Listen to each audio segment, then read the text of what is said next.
ushbu video faolligi, liderligi bilan dunyoni tekinga sayohat qilishni istaydigan yoshlar uchun. Ha, noto'g'ri eshitmadingiz. Meni ismim Ma'rifat, familiyam Latipova, yoshim 30 da. Bu yil Young Professional Fellowship Avstraliya 2026 dasturida ishtirok etib, sotsial media tarmog'ida grant yutib oldim. Bundan juda ham xursandman va baxtliman. Ushbu dastur nima? Bu qiz nima haqida gapiryapti degan savollar tug'iladigan bo'lsa, hozir sizga birma-bir tushuntirib o'taman.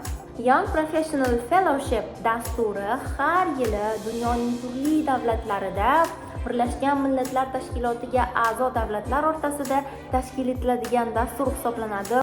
Bu dasturda siz ham ishtirok etsangiz bo'ladi va mutlaqo bepulga. Buning uchun esa siz ushbu profilga kirib, ariza topshirishingiz kerak bo'ladi va omadingizni sinab ko'rishingiz kerak bo'ladi. Men juda ham baxtliman va sizga ham shunaqa baxt nasib qilishini so'rayman.